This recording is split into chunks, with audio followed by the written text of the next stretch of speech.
한국인의 정통 주간신문 일요서울 1293호가 발행됐습니다. 일요서울TV 시청자 여러분의 많은 관심과 성원 부탁드립니다. 지금 또 하나 자유한국당이요. 지금 굉장히 또 고난과 위기에 또 빠져 있는 게 바로 광주 민주화 운동에 대해서.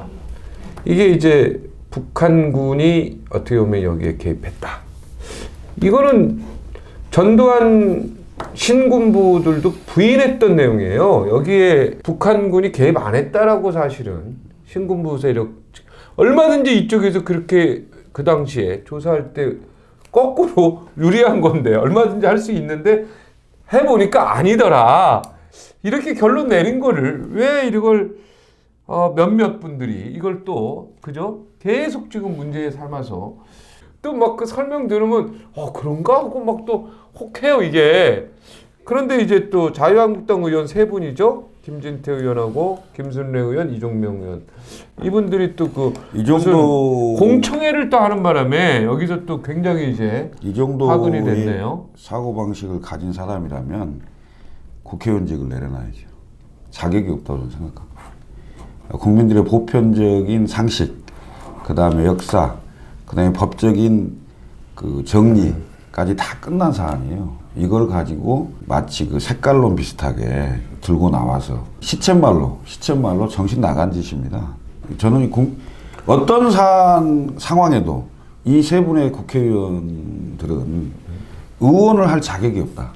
그래서 의원직 사퇴해야 된다. 본인 스스로 대국민 석고대지하고 국회의원직 사퇴해야 됩니다. 그리고 그걸 안 하려고 한다면 적어도 자유한국당에서는 이 사람들 세 명은 제명해줘야 돼요. 같은 무리가 아니라면 그런 정치적으로 안 한다면 자유한국당도 여기에 일정 부분 동조하는 세력이라고 볼 수밖에 없어요. 이건 말이 안 되는 일입니다. 광주민주화운동 특별법을 작년 2월에 다시 제정을 했죠. 제정을 한 이유가 뭐냐면 당시에 5.18 당시에 도청 앞에서 전일빌딩 위에 상공에서 헬기로 기총수사를 했다라는 증언도 나오고 하기 때문에 구체적으로 그 기총수사가 있었느냐. 그 다음에 두 번째는 안매장을 많이 했다는 그 의혹들이 많았어요. 그래서 안매장지를 다시 찾아야 된다. 그거. 그 다음에 유족으로 등록 안 되고 이런 분들이 많아요. 이런 분들에 대한 철저한 조사, 진상조사를 해서 포함시킬 부분들 포함시키고. 오히려 유족이 아닌데 들어간 사람도 있다라고 또 주장하는 사람도 있고. 그건 별개로 하고. 그건 별개로 하고.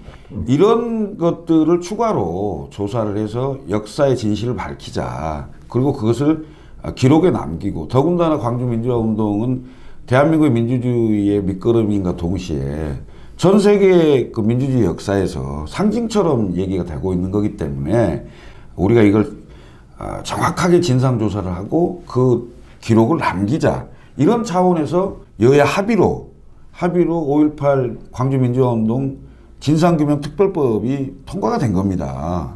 진상조사위원회 위원, 상임위원이죠. 상임위원 추천권이 국회의장, 교섭단체 정당 3군데입니다. 그래서 국회의장 1사람, 민주당 4사람, 자유한국당 3사람, 바른미래당 1사람. 이렇게 해서 9명으로 구성되게 돼 있는데 여기에 지금 추천한 자유한국당 인사들도 국회에서 통과된 입법 취지라는 게 있어요. 그 입법 취지에 맞는 사람을 좀 보다 중립적이고 이런 사람을 추천을 해서 역사적 의의를 남길 수 있도록 해줘야지. 이것에 방해가 되거나 이것을 못하게 할 목적으로 그런 성격의 사람들 추천해갖고 대통령이 재추천해달라는 것까지 오게 만드는. 그러니까 저는 정확히 얘기하면 이제 못하게 하고 뭐 이런 거가 아니고 그 사람 뭐 속까지 볼 수는 없고 자격 요건이 안 된다 그래요. 물론 사실은. 이제 그 자격 요건이 있잖아요. 뭐 자격 요건 변호사 법관에 몇 년 이상 뭐 이렇게 그게 이제 그 법 특별법 7조에 아니면 뭐 역사 교수로 5가지 요건이 있어요. 거기에 해당이 없다는 해당이 거죠. 안 되는 거죠. 사람들을 왜 추천했느냐 이렇게 얘기를 해야죠. 정식 우리 법 명칭이 5.18 민주화운동 진상규명을 위한 특별법. 지난해 2018년 3월에 이제 제정이 되고 9월달에 이제 발효가 되는데 거기 이제 9명 그 위원하면서 자유한국당 쪽에 세 사람을 추천해달라.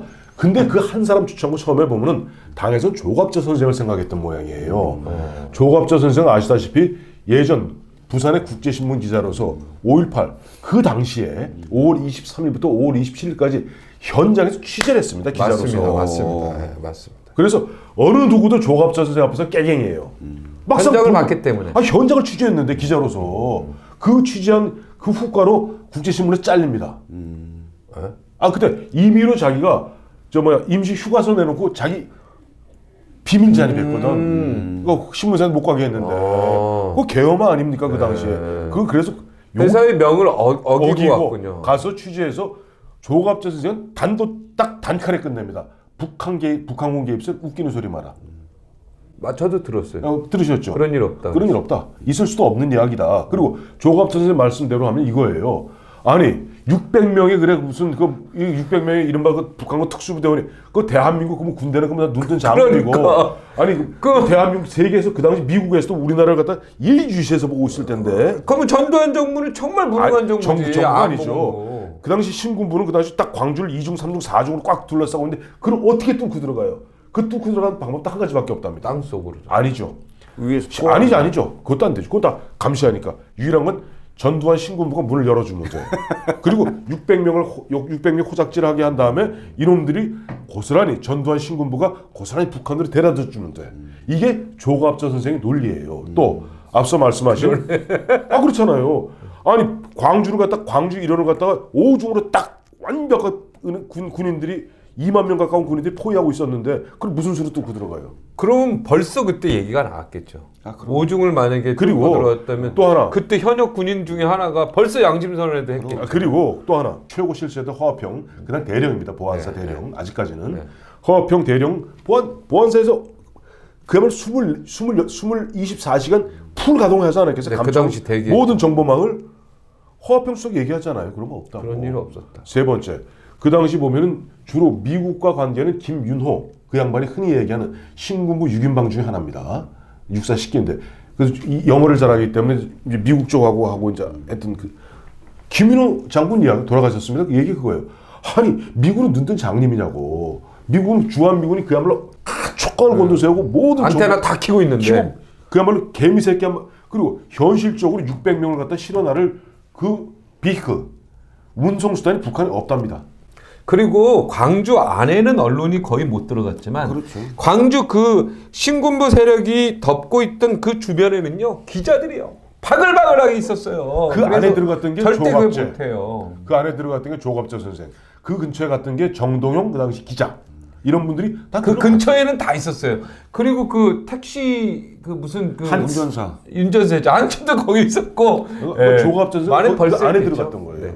하여튼 요 이야기는 더 이상 이제 그러니까 국민을 흔들어서는 안 될 것 같아요. 아니, 근데 이게 정리했으면 결국은 어떤 의도에서 이렇게 하는지는 모르겠는데 적어도 국회의원 정도가 되는 사람들이 여기 부안해동해갖고 아니 자유한국당이 지금 전당대회를 하고 있으면서 혹시 모르겠네요. 김진태 오늘 광주 갑니다. 의원이 광주가요? 오늘 광주 가요. 또 오늘 무슨 또 큰 사건 일어날 것 같네요. 예의 주셔서 보세요. 아니 당대표 후보로 나와서 이른바 뭐 그 보수 중에서도 아주 오른쪽에 극렬 보수들의 지지를 이끌어내기 위해서 이런 짓을 했는지 여부는 모르겠습니다만은 결과적으로 이건 본인들 국회의원 자격의 문제이기도 하고요. 자유한국당 전당대회를 완전히 망치는 거예요. 말씀 잘하셨는데 보니까 김무성 전 대표, 서청원 전 대표도 보면 아주 크게 노해서 꾸짖잖아요. 그야말로 지금 기사회생, 조금의 소생의 기미를 보이는 보수 우파들을 갖다가 아예 짓밟아버리는 조롱하게 국민들의 조롱거리를 만드는 그런 수작들 아니냐라고 팔선의 서청원 의원이나 김무성 전 대표가 강렬하게 이 부분들을 갖다가 지금 질타하고 있습니다. 우파 보수 진영에서도 지금 보면은 지만원 씨의 이야기라든지 지금 이번 세 사람 이종명, 김진태, 김순례 의원들 그런 부분에 대해 아주 못마땅하게 아주 보면 이 사람들이 뭐 좀 될 만하면 갖다 재뿌리고 될 만하면 갖다가 오물 끼얹고 뭐 될 만하면 갖다 이 뭐 도대체 이거 그러면 뭐야? 어때? 민주당하고 이 세 분하고 짜고 치는 거 수도 아니었을까요? 그건 아니지. 그건 아니에요.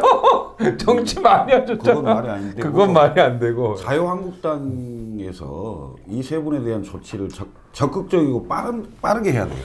저는 제명을 하든지 아니면 전체 윤리위원회에 제소가 됐기 때문에 본회의에서 의원직 제명 처리하는 게 나아요.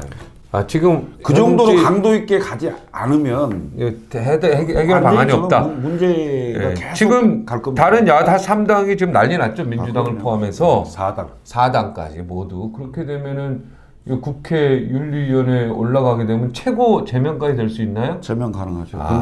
근데 어려울 거예요. 본회의에 처리해야죠. 3분의 2 의원이 동의해줘야 되니까 국회의원 자르는 게 국회의원 제명하는 게 대통령 탄핵하는 거하고 똑같습니다. 그렇죠. 그렇기 때문에 역대 우리나라 헌정사에서 국회의원이 제명된 사람 딱 한 하나 사람밖에 없어요. 김영삼 YS 때. 자, 또 새로운 또 논쟁이 이 두 분의 의견을 저는 듣고 싶습니다. 개인적으로. 김원봉이라고. 김원봉. 약산 김원봉. 그게 조선 의용군이죠, 원래. 활로군. 활로군하고는 달라요. 조선 의용군. 조선 의용군 이게 이런 거죠. 약산 김 조선 의용군 그러니까 사실 독립운동가죠. 독립운동가로서 일제가 보면 항일항쟁에 김구 선생님, 백범 김구 선생님보다 현상금을 더 높게 많이 달았던 이게 약산 김원봉입니다. 근데 문제는 약산 김원봉이 일제에서 우리가 보면 이 극렬한 무장투쟁자예요.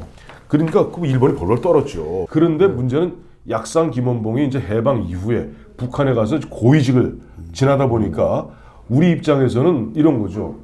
아니 아무리 45년 우리가 해방될 때까지 독립운동에 앞장섰던 분이라 할지라도 김구 선생같이 대한민국을 위해서 한 것이 아니라 조선민주주의 인민공화국을 수립하는 데 앞장섰고 조선민주주의 인민공화국의 요즘 말로 아마 장관급 정도까지 했을 거예요. 이게 사회주의자니까. 그러니까 그걸 우리가 과연 그러면 우리 헌창하고 우리가 우리 국가 유공자를 헌창할 필요가 있겠는가 하는 것이 논쟁점이죠. 자, 여운형 씨도 받았나요, 서원을? 못 받았을걸요? 그러니까 아직 불확실하죠. 여운형 몽양 여운형의 그 딸 그 여연구가 북한에 국회에 가라면 아마 국회 부의장 높은 중에 직업, 아주 직이죠. 고위직입니다. 여기도 못 받았다. 여운형 씨가 못 받았다면 김원봉 씨라고 얘기해 참 이분을 뭐라고 불러야 될까요? 약산 김원봉이라고. 약산에 호가 대해서 약산이니까. 서운 주는 건 어떻게 생각합니까? 김철근 그래서 이건 국민적 형은 합의- 반대하는 거예요? 빨리 얘기해요. 반대. 반대 이유는 아직 너무 빨라. 아직은 조국이 통일된 다음에 조국 통일된 다음에 줘야 돼. 그때 가서 한번 정리해서 한번 탈탈 털어서 네. 그 다음에 한번 정리하는 건 자. 모르겠어요. 지금 안 빨라. 빠르다. 아니 독립운동을 하는데 민족주의자도 있을 수 있고 사회주의자도 있을 수 사회주의자도 있고. 있을 수 있고 그다음에 무장투쟁도 있고 무장투쟁이 아닌 경우도 있고 다양한 방법으로 독립운동을 그렇지. 하는 거 아니겠습니까? 독립운동을 했죠. 예. 그럼 그 독립운동에 대한 그 서운을 주는 거잖아요. 네. 그렇잖아요. 그렇죠. 그러면 그걸 가려야 됩니까? 글쎄요. 그럼 물론 우리 황태수 평론가 얘기가 일리가 있어요. 물론 그 해방 이후의 행적에 대해서 우리가 따져봐야 되고 그것이 이제 국민 통합의 관점에서 이게 옳은 얘기냐, 옳은 일이냐 이런 것을 따져볼 필요가 있지만 애초에 무슨 주의자였기 때문에 안 된다라고 단정하는 것은 곤란하다. 아니 사회주의자였기 때문에 안 되는 게 아니라 북한으로 가서 고위직을 했기 때문에 안 되는 고위직을 거죠. 하면서 어떻게 보면 6.25 전쟁 등에 어떻게 보면 관여되어 있기 당연히 때문에. 관여돼 있었죠. 자, 비근한 일 하나 딱 드릴게요. 무조건 관여됐죠. 2018년이 2차 세계대전 종전 100주년입니다. 프랑스 마크롱 대통령이 1차 세계대전 때 전쟁 영웅 5명을 갖다 헌창하려고 그랬어요. 그 중에 한 사람이 빼땅입니다. 빼땅 원수는 프랑스 1차 세계대전 영웅 중에 영웅입니다. 그런데 결국 빼땅 원수를 헌창하려고 하다 보니까 난리가 났어요. 프랑스에서. 왜? 빼땅 원수가 바로 나치스. 그 다음에 1940년 프랑스가 항복했잖아요. 독일에. 그리고 비시 정권이라는 걸 세웁니다. 이런 괴뢰 정권이죠.